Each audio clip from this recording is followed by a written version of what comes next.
வணக்கம். புதன்கிழமை ஜூன் மாதம் 11ஆம் தேதி விசுவாவசு வருஷம் வைகாசி மாதம் 28ஆம் தேதி. இன்றைய நட்சத்திரம் கேட்டை, திதி தேய்பிறை பிரதமை. நேற்றுக்கு பௌர்ணமி, இன்னைக்கு பிரதமை. யோகம் சித்த யோகம். மேஷ ராசிக்கு சந்திராஷ்டமம். ராகு காலம் பகல் 12 மணி முதல் 1:30 வரை. யமகண்டம் காலை 7:30 மணி முதல் 9 மணி வரை. குளிகை நேரம் காலை 10:30 முதல் நண்பகல் 12 மணி வரை. நல்ல நேரம் என்கின்ற சுபஹோரைகள் காலை 6 மணி முதல் 7 மணி வரை, 9 மணி முதல் 10 மணி வரை, மாலை 4 மணி முதல் 5 மணி வரை, இரவு 7 மணி முதல் 9 மணி வரை. இன்றைய கிரக நிலவரம்: மேஷத்தில் சுக்கிரன், ரிஷபத்தில் சூரியன், மிதுனத்தில் புதன் குரு, சிம்மத்தில் செவ்வாய் கேது, விருச்சிகத்தில் சந்திரன், கும்பத்தில் சனி ராகு. இனி தெரிஞ்சுக்கலாம் வாங்க. கீழ் நல்லாத்தூர் திருவள்ளூர் கிட்ட இருக்கு.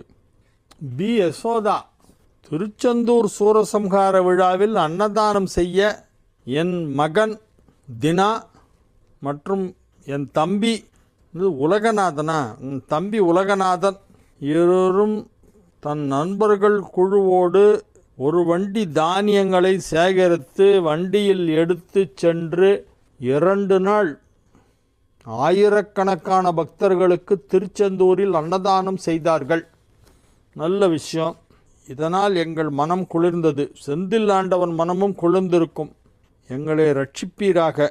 அவர்கிட்ட சொல்லுங்கள், ரட்சிப்பாராக. இந்த கடிதத்தை வாசிக்கும் தாங்களும் மனம் குளிர்ந்து எங்களை வாழ்த்துமாறு கேட்டுக்கொள்கிறேன். நன்றி. பி யசோதா, திரு நல்லாத்தூர். நல்ல விஷயம். அன்னதானம் பண்ணது திருச்செந்தூரில் போய் பண்ணியிருக்கீங்க. அதுவும் சூரசம்ஹாரத்தும் போது பண்ணியிருக்கீங்க. Very good. எனது மாமனார் இறந்து 5 மாதம் ஆகிறது. என் மருமகள் கர்ப்பமாக இருக்கிறாள். இதுக்கு சம்மந்தமே இல்லை. போக வேண்டிய அந்த டயத்துக்கு கரெக்டாக போயிடுவாங்க. வர வேண்டிய கரெக்ட் டயத்துக்கு பிறந்துடும் குழந்தைங்க. பிறப்பும் இறப்பும் இறைவனுடைய கட்டளைப்படி நடந்து கொண்டே தான் இருக்கும். அது ஒரு பக்கம் நடக்கும், இது ஒரு பக்கம் நடக்கும். மாமனார் இறந்தது ஒரு வருத்தமான விஷயந்தான். அவங்க ஃபேமிலிக்கு ஒரு பெரிய ஒரு சப்போர்ட் அவர். இப்போ உங்கள் மருமகளுக்கு குழந்தை பிறக்க போகிறதுங்கிறது இன்னும் அதை விட சந்தோஷமான விஷயம். அவங்களாம் திரும்பி வராங்கன்னு நினச்சிக்கோங்க, அவ்வளோதான். வேறு ஒன்றும் பண்ண முடியாது. முதல் வருட திதியை இப்பொழுது செய்யலாமா? அப்போ டெலிவரி ஆனதுக்கப்புறமா அடுத்த வருஷம் பண்ணிக்கங்க, இப்போ வேண்டாம். மருமகள் கர்ப்பமாக இருப்பதால் நாங்கள் இன்னும் 1 வருடத்திற்கு கோவிலுக்கு செல்லக்கூடாது என்கிறார். அதெல்லாம் இல்லை. உங்கள் மாமனார் இறந்து 1 இயர் ஆயிடுச்சுன்னா கோவிலுக்கு போகலாம். குழந்தை பிறந்தா 21 நாள் அந்த தீட்டு உண்டுமாங்க, அதுதான் கோயிலுக்கு போகக்கூடாது. கர்ப்பமாக இருந்தாக்க நீங்கள் போகலாம். அந்த பொண்ணு அலைய வேண்டாம். மலை ஏறி போகிறதெல்லாம் அந்த கர்ப்பவதியாக இருக்கிறவங்க மருமகளை கூப்பிட்டு போனால் நீங்கள்லாம் கோயிலுக்கு போயிட்டு வரலாம். துர்காலட்சுமி, அலங்காநல்லூர், மதுரை மாவட்டம். ஒரு ஆத்மா உயிர் உடலை விட்டு பிரிந்ததும் வேறு ஒரு உடலில் உடனே புகுந்து பிறந்து விடுமா? 12 நாட்கள்லேருந்து 120 வருஷம் வரைக்கும் டைம் இருக்கான் அடுத்த ஜென்மா எடுக்கிறதுக்கு. ஏன்னா இந்த கேள்வியை நான் எங்கள் அப்பாட்ட கேட்டேன். எங்கள் அப்பா எங்கள் தாத்தாவுடைய தேவசம், அன்னைக்கு தேவசம்லாம் முடிச்சுட்டு உட்காந்துருக்கும்போது சொன்னார், சேர்ந்தாப்பில் 60 வருஷம் எங்கள் அப்பாவுக்கு நான் சிராத்தம் பண்ணிட்டேன். இன்றைக்கி நான் பண்ணது 60ஆவது வருஷம் சிராத்தம் அப்படின்னு எங்கள் அப்பா சொன்னார். உடனே நான் அவர் வேற ஒரு பிறவி எடுத்திருந்தா இப்போ நீங்கள் பண்ணதெல்லாம் யாருக்கு போகும்னு கேட்டேன். நான் சின்ன வயசில் நிறைய இந்த மாதிரி கேள்வியெல்லாம் கேட்பேன். அதனால தான் எனக்கு அதுக்கப்புறமா அதுக்கெல்லாம் விடை தெரியணுங்கிறதுக்காக நிறைய தேடுதல் பண்ணினேன். அந்த தேடுதலின் விளைவாக கிடைத்த ஒரு சின்ன ஒரு தினோண்டு ஞானம் தான் அது. அப்போ நான் என்ன கேட்டேன், 60ஆவது வருஷம் நீங்கள் உங்கள் அப்பாவுக்கு தேவசம் பண்ணுறீங்கப்பா, அப்போது அவர் அது வரைக்கும் எங்கே இருப்பார்? அந்த ஆத்மா இன்னொரு பிறவி எடுத்திருந்தா அப்போ நீங்கள் பண்ணுற தேவசம்லாம் யாருக்கு போய் சேரும் அப்படின்னு கேட்டேன். அவர் அப்படியே ஒரு செகண்ட் அப்படியே திகைச்சு போய் நின்னார். நல்ல கேள்விடா, இது கூட சாஸ்திரத்தில் பதில் இருக்குது. 12ஆவது நாள்லேருந்து 120ஆவது வருஷத்துக்குள்ளே எப்போ வேணாலும் அவன் இன்னொரு பிறவி எடுப்பான். அது என்னவா வேணா இருக்கலாம், மனுஷனா தான் இருப்பான்னு கூட சொல்ல முடியாது. நாய், பூனை, கிளி, கழுதை, குதிரை, குருவி, காக்கா என்னவா வேணா இருக்கலாம். அடுத்த பிறவிங்கிறது 12 டேஸ்லேருந்து 120 இயர்ஸ்க்குள்ளே வரும் அப்படின்னாரு. அது எங்கேருந்து அந்த ரெஃபரன்ஸ் அவருக்கு கிடச்சிதுன்னு தெரில. எங்கள் அப்பா ரொம்ப படித்தவர். நான் அதெல்லாம் அவரை போய் கேட்க முடியாது. எங்கே படிச்சிங்க நான் கேட்கவா முடியும்? அதை கேட்டவுடனே நான் சைலண்ட் ஆகிட்டேன். அதுக்கப்புறம் அந்த கேள்வி கேட்குறதே இல்லை. ஏன்னா அவர் சும்மாலாம் சொல்ல மாட்டார். எங்கள் அப்பா ரொம்ப ஆத்தென்டிக்காக பேசுவார். ஆனால் அலங்காநல்லூர் துர்காலட்சுமி அவர்களே, சிவமயம் போட்டு பிள்ளையார் சொல்லி போட்டு எழுதியிருக்காங்க. ஆட்சி சிவமயம் போட்ட ஆட்சி நீங்கள் வாழ்க. முத்துச்சாமி எழுதுகிறார். அம்பத்தூர், சென்னை 53, முத்துச்சாமி. திருச்செந்தூர் முருகன் துணை, அம்மையப்பா துணை. நமஸ்காரம். என்னுடைய சந்தேகங்கள்: தாய் தந்தை திதி சிராத்தம் கடந்த 35 வருடங்களாக செய்து வருகிறேன்.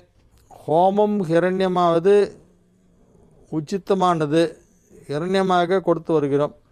சரி, குலதெய்வம் கோவிலுக்கு செல்லும்போது முந்தைய இரவு அந்த திருத்தலத்தில் தங்க வேண்டுமா? அப்படிலாம் ஒன்றும் கிடையாது சார். நீங்கள் போயிட்டு தரிசனம் பண்ணிட்டு உடனே வரலாம். சில கோவிலில் எங்கேயோ கிராமத்தில் பொட்டல் காட்டில் இருக்கும் குலதெய்வம் கோவில்னு சொல்லுவாங்களே, அது நீங்கள் அங்கே போய் தங்கிறதெல்லாம் சான்ஸே இல்லை. அங்கெல்லாம் படுக்க இடம் கிடையாது, சேஃப்டி கிடையாது, பூச்சி பொட்டு பாம்பெல்லாம் வரும் அங்கெல்லாம். அதனால் நைட்டு தங்கி தான் ஆகணும்லாம் பிடிவாதம் பிடிக்காதீங்க. போயிட்டு தரிசனம் பண்ணிவிட்டு வந்துடுங்க. இந்த கோவில் பூசாரி யாராக இருந்தாங்கன்னா அவங்கள்ட்ட முதல் நாளே சொல்லி வச்சு அபிஷேகத்துக்கு பாலுகள் இல்லை பொங்கல் போடுறதுக்கு வேணுங்கிற சாமான்லாம் வாங்கி கொடுத்து அந்த மாதிரி பண்ணலாம். இல்லை போய் எல்லாம் பண்ணி தயார் பண்ணி கூட சாப்பிடலாம். பிதர்கள் தோஷம் ஜாதகத்தை வைத்து உறுதிப்படுத்த முடியுமா? பண்ணலாமே.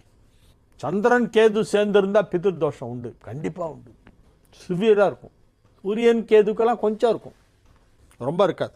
35 வருஷமாக பெற்றோர்களுக்கு சிராதம் பண்ணிகிட்ருக்கேன், இரண்ய மகோல் ஹோமம் பண்ணியும் பண்ணுறேன், கொடுத்து வருகிறேன்றார். ஓகே. முத்துசுவாமி அம்பத்தூர், நீங்கள் சொல்கிறது ரொம்ப சரியான விஷயம். ஆனால் குலதெய்வம் கோயிலில் போனால் நைட்டு தங்கணும்லாம் ஒன்றும் கட்டாயம் இல்லை, போயிட்டு சாமி கும்பிட்டுட்டு வரலாம். ராமாபுரம் லட்சுமி முருகநாதன், அகமே அருணாச்சலம் என நினைப்போர் தம் அகந்தை வேரோடு அறுப்பாய் அருணாச்சலா என்று உயரிய வார்த்தைகளை பயன்படுத்துகிறார் ரமண மகர்ஷி பகவான் தனது திருவண்ணாமலை பற்றிய புத்தகத்தில். வரும் அகம் என்பது அவர்களின் மனம் என்பது தெளிவாகிறது. இரண்டாவதாக வரும் அகத்தை வேறறுப்பாய் என்ற அகம் எதை குறிப்பிடும்போது பக்தர்களின் கஷ்டத்தையா மனத்தில் உள்ள கவலையா? ரெண்டும் ஒன்று தான், கஷ்டம் கவலை எல்லாமே. அந்த அக்ஷர மாலைன்னு ஒன்று ரமண மகர்ஷி பாடினது, அதை படிங்க டெய்லி, ரொம்ப நல்லது அது. அருணாச்சல சிவ அருணாச்சல சிவ அருணாச்சல சிவ அருணாச்சல அருணாச்சல சிவ அருணாச்சல சிவ அருணாச்சல சிவ அருணாச்சல அருணாச்சல சிவ. அதை டெய்லி படிங்க. மேஷ ராசிக்கு இன்றைய நாள் இறை வழிபாட்டிலே அதிக கவனம் செலுத்த வேண்டிய நாள். ஏன்னா சந்திராஷ்டமம் இருக்குது, ஃபுல்லாக இருக்குது. இரவு 8:07 வரையிலே மேஷ ராசிக்கு சந்திராஷ்டமம் இருக்கிறது. எனவே இன்று அமைதியாக இருக்கணும், ரொம்ப பேசக்கூடாது. உங்களுடைய வேலைகளெல்லாம் இறைவன் பால் விட்டு விடுங்கள். இறைவன் பால் அன்பு செலுத்தினால் மற்ற பால்லெல்லாம் மனசு போகாது. என்ன நீங்களே புரிஞ்சுக்கணும். இறைவனிடத்தே நீங்கள் செலுத்துகின்ற பக்தி இருக்கிறதே அது உண்மையானதாக இருக்க வேண்டும். கொஞ்ச நேரம் பக்தி பண்ண போதும். மெடிடேஷன் உட்காந்து கொஞ்ச நேரம் அப்படியே இறைவனை தியானம் பண்ணாலே போதும். தூய்மையாக இருக்கணும், மனசு தூய்மையாக இருக்கணும். புறந்தூய்மை நீரானமையும் அகந்தூய்மை வாய்மையாக காணப்படும். மனத்துக்கண் மாசிலன் ஆதல் அனைத்தரன் ஆகல் நீரபெற. இந்த மன தூய்மையை பற்றி எவ்வளோ குரலில் பேசுகிறார் தெரியுமா வள்ளுவர்? மனத்துக்கண் மாசிலன் ஆதல் அனைத்தரன் ஆகுல நீரபெற. எல்லா தர்மங்களை விட பெருசு அதுதானே, மனசு சுத்தமாக இருக்கிறது தானே. அனைத்து அரண் ஆகுல நீரை பெற மனத்துக்கண் மாசிலன் ஆதல், அது ரொம்ப இன்சிஸ்ட் பண்ணுறாரு. எனவே அந்த மன தூய்மையை எப்படி ஏற்படுத்தி கொள்ள வேண்டும்? புறம் தூய்மை நீரானமையும், தண்ணி ஊற்றி குளிச்சா புறம் தூய்மையாயிடும். அகம் தூய்மை வாய்மையால் காணப்படும். வாய்மை அப்படின்னா சத்தியம், நிஜம், ட்ரூத். உண்மையே பேசிகிட்டு இருந்தால் அகம் தூய்மையாக இருக்குமா. சில பேர்லாம் வரும்போது அந்த ஃபேஸில் ஒரு தேஜஸ் ஒன்று நம்மளை அப்படி ஒரு செகண்ட் திரும்பி பார்க்க வைக்கும். அந்த தேஜஸ்ங்கிறது எங்கேன்னு வருதுன்னா மனசுலேருந்து வருது. அகத்தின் அழகு முகத்தில் தெரியும். அகம் தூய்மையாக இருந்தால் முகத்திலே ஒரு தேஜஸ் வரும். நீ என்னெல்லாம் ஃபேஷியல் பண்ணிட்டாலும் மேக்கப்பெல்லாம் போட்டுக்கிட்டாலும் அந்த தேஜஸ் வேற, அழகு வேற. அந்த தேஜஸ் வரணும்னா அகம் சுத்தமாக இருக்க வேண்டும், மனம் தூய்மையாக இருக்க வேண்டும். மனத்துக்கண் மாசிலன் ஆதல், அழகான வார்த்தை. எனக்கு ரொம்ப பிடிக்கும். இந்த சில குறள்லாம் நான் வந்து அடிக்கடி சொல்லிகிட்டே இருப்பேன், தனியாக போகும்போதெல்லாம் சொல்லுவேன். மனத்துக்கண் மாசிலன் ஆதல், மாசு இல்லாமல் இருக்க வேண்டும். மாசிலா மணியாகி அந்த சிவபெருமானை எப்போதும் மனதில் வைத்திருந்தால் மாசு வராது. சிவபெருமானுக்கு மாசிலாமணி என்று ஒரு திருநாமம் உண்டு. 276 பாடல் பெற்ற தலங்களில் ஒன்றான வட திருமுல்லை வாயிலே ஈஸ்வரனின் திருநாமம் மாசிலாமணீஸ்வரர்.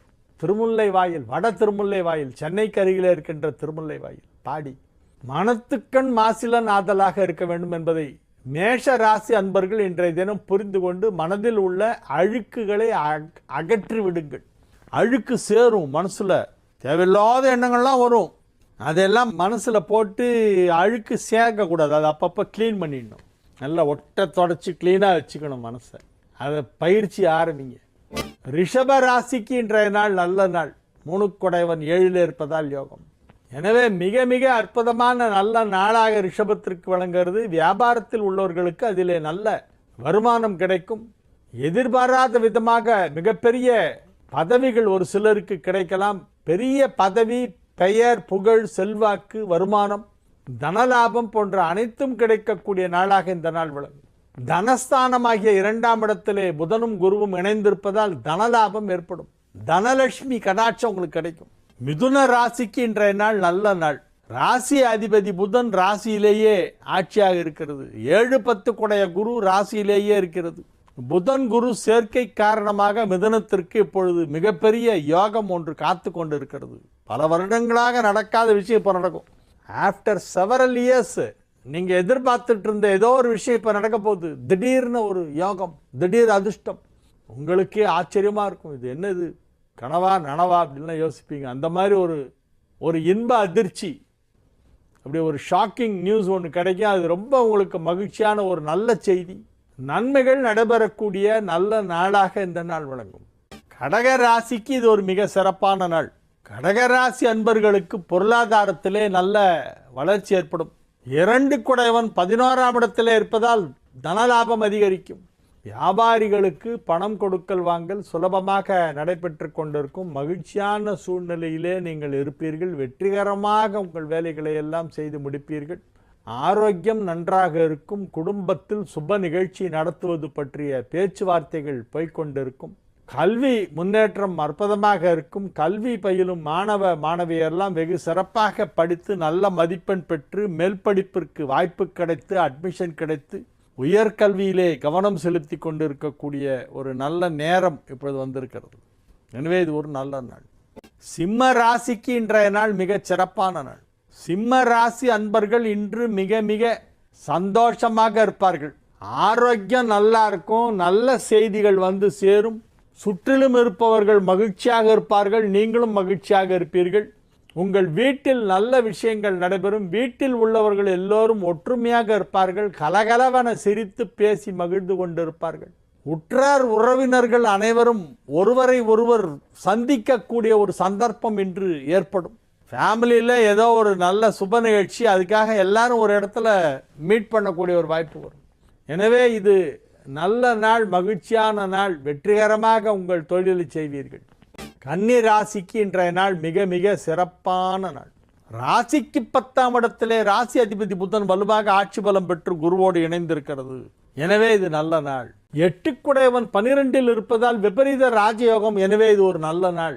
இப்படி பல்வேறு காரணங்களால் இது நன்மை நடக்கப் போகின்ற நல்ல நாள் என்பதை திரும்ப திரும்ப சொல்லலாம், சொல்லிக்கொண்டே இருக்கலாம். கன்னி ராசிக்கு இன்னைக்கு நல்ல நேரம், நல்ல நாள். நீங்கள் என்னெல்லாம் பண்ணணும்னு நினைக்கிறீங்களோ அதையெல்லாம் ரொம்ப சுலபமாக செய்து முடித்து விடுவீர்கள். செய்ய நினைக்கும் செயல்களை சுலபமாக செய்து முடிக்கக்கூடிய ஒரு நாளாக இந்த நாள் விளங்கும். வெற்றிகளை கொண்டு வந்து குவிப்பீர்கள். வாகை மலர் சூடுவீர்கள். எனவே இது ஒரு மிகச் சிறப்பான நல்ல நாள். அலுவலகத்தில் பணியாற்றி கொண்டிருப்பவர்களுக்கு புதிய பொறுப்புகள் வழங்கப்படும். உங்களுக்கு தனியாக சில இலாக்காக்களை ஒதுக்குவார்கள். உங்கள் அலுவலகத்திலே உங்களுக்கு முக்கியத்துவம் அதிகமாக வழங்கப்படும். உங்கள் திறமைகளை புரிந்து கொண்டு அதற்கேற்ப நல்ல முக்கியமான பணிகளை எல்லாம் உங்களிடம் ஒப்படைப்பார். எனவே நீங்கள் அதிகமாக வேலை செய்ய நேரிடும். எனினும் அதிக பொறுப்பு உங்களுக்கு கிடைப்பதால் மதிப்பு மரியாதை மிக சிறப்பாக இருக்கும். சுய தொழில் செய்பவர்களுக்கு நல்ல பெயர், புகழ், செல்வாக்கு இவற்றுடன் சேர்ந்து பணமும் கிடைக்கும். பெயர், புகழ், செல்வாக்கு மட்டுமல்லாமல் பொருளாதாரத்திலும் நல்ல முன்னேற்றம் ஏற்படக்கூடிய நேரம். எனவே நீங்கள் இப்பொழுது வெற்றிகரமாக உங்களுடைய பணிகளை செய்ய போகும் நாள். துலா ராசிக்கு இது ஒரு நன்மைகள் நடைபெறக்கூடிய நாள். ராசி அதிபதி 7ஆம் இடத்திலே அமர்ந்து கொண்டு ராசியை பார்த்து கொண்டிருப்பதால் ஆரோக்கியம் நன்றாக இருக்கும். ராசி அதிபதி ராசியை பார்ப்பதால் ஆரோக்கியம். பொருளாதாரத்திலே நல்ல முன்னேற்றம் ஏற்படும். ஏனென்றால் 2 குடையவன் 11ஆம் இடத்திலே இருப்பதால் தனலாபம் அதிகரிக்கும், பொருளாதார வளர்ச்சி அதிகரிக்கும். இப்படி எல்லாத்துக்கும் காரணம் சொல்லி தான் சொல்லணுமா? நீங்கள் நல்லா இருக்குன்னு சொன்னாலே போருமே சார் அப்படின்னாரு. என்ன ஒருத்தர் வழியில் எங்கேயோ பார்த்தப்போ ஒரு கடத்தருக்கு போயிருந்தா அங்கே ஒருத்தர் பார்த்துட்டு என்னை விட கொஞ்சம் வயசில் பெரியவர்.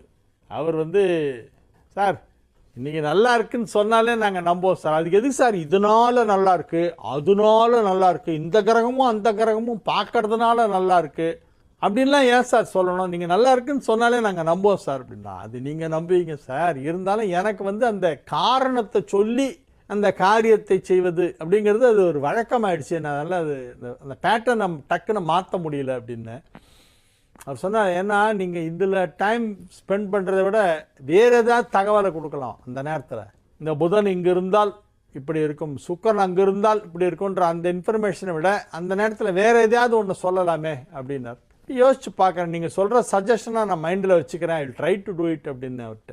ஆனால் இது ஒரு பேட்டர்ன், இது ஒரு பாணி மாதிரி நான் ஏற்படுத்திட்டேன். இந்த பாணியிலேருந்து வெளியே போகிறது என்னாலே கஷ்டம். இது என்னுடைய அரிகேசநல்லூர் பாணி, இது தனி. எனவே இன்றைய நாள் நல்ல நாள்.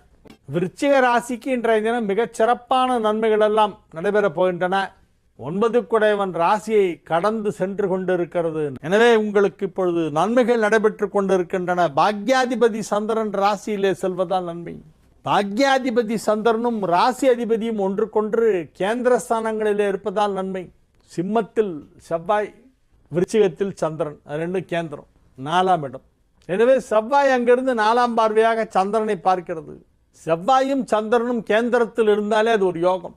ஒன்றுக்கு கேந்திர ஸ்தானங்களில் இருக்க வேண்டும். 1, 4, 7, 10 இருக்கணும் ரெண்டும். எனவே இப்பொழுது கிரகங்கள் மிக வலுவாக இருக்கின்றன, அனுகூலமாக இருக்கின்றன, நன்மை செய்யும் வாய்ப்புகள் அதிகமாக காணப்படுகின்றன. விருச்சிக ராசிக்கு இப்பொழுது என்ன தேவையோ அது கிடைக்கும்.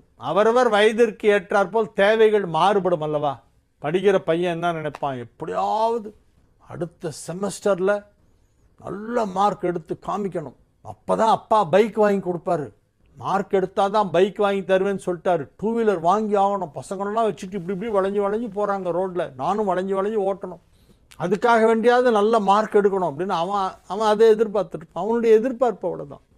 அதுக்கு மேலே அவனுக்கு திங்க் பண்ண தெரியாது. அந்த ஏஜில் அவ்வளோதான் தோணும். அந்த மாதிரி ஒவ்வொருத்தருக்கும் ஒரு எதிர்பார்ப்பு, அவரவர் வயதிற்கு ஏற்றாற்போல் எதிர்பார்ப்புகள் மாறுபடும். ஆனால் ஆசை எப்போதுமே இருக்குமா மனுஷனுக்கு, கடைசி வரைக்கும் ஆசை இருந்துகிட்டே இருக்குமா.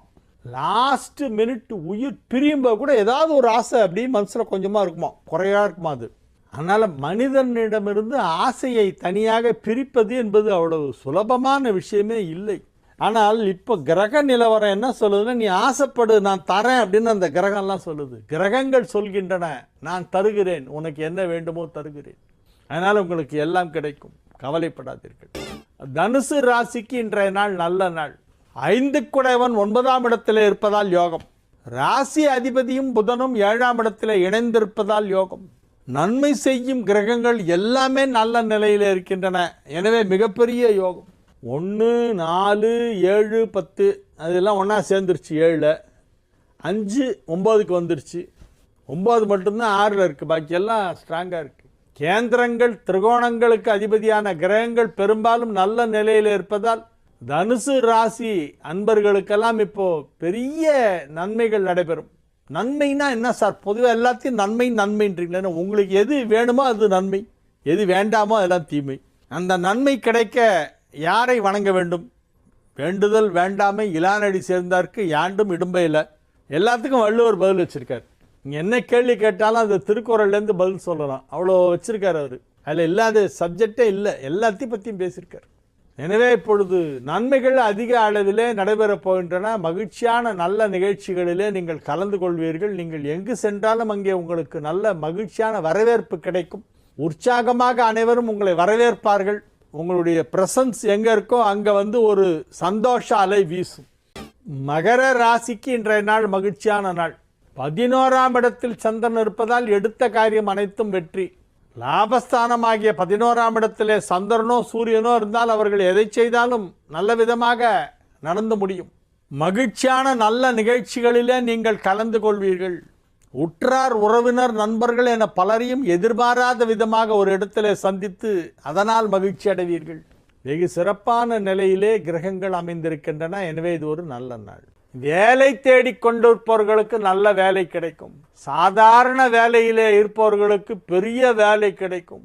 வேலை மாற்றம், வேலையிலே உயர்வு, சம்பள உயர்வு, வருமானம் அதிகரித்தல் போன்ற பல்வேறு நன்மைகளெல்லாம் நடைபெறக்கூடிய நல்ல நாள்.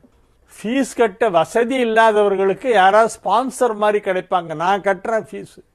இந்த பள்ளிக்கூடத்தில் எந்தெந்த குழந்தைலாம் 100க்கு 100 வாங்குதோ அந்த குழந்தைங்களுக்கு நான் ஃபீஸ் கட்டுறேன்னு யாரோ ஒரு செல்வந்தர் முன் வருவார். அங்கோர் ஏழை கெழுத்தறிவித்தல் அப்படின்னு அதுதான் இருக்கிறதுலே பெரிய தானம்னு பாரதி சொல்றார். பாரதியார் அன்னதானத்தை கூட சிறப்பித்து சொல்லலை.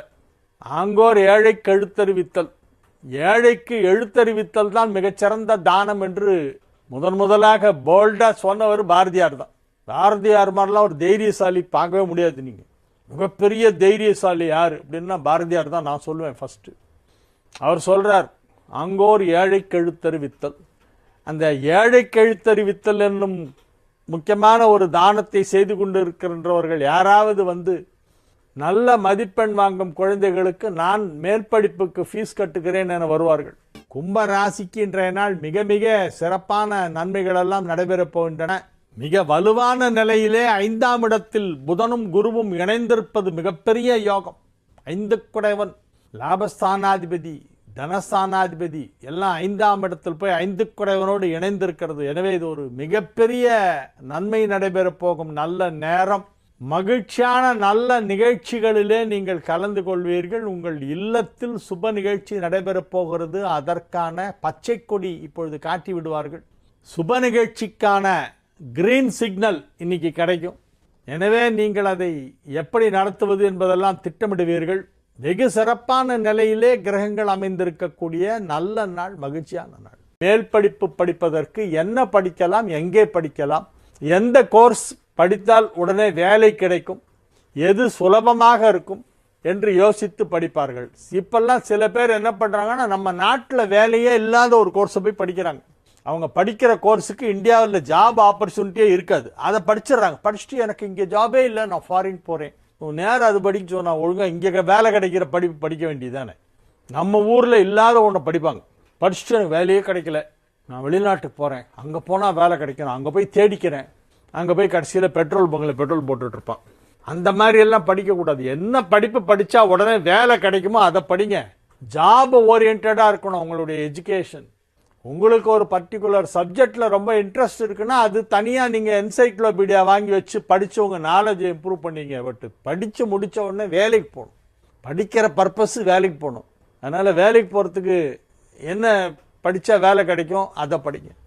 மீன ராசிக்கு இன்றைய தினம் வெகு அற்புதமான நிலையிலே கிரகங்கள் எல்லாம் அமைந்திருக்கின்றன.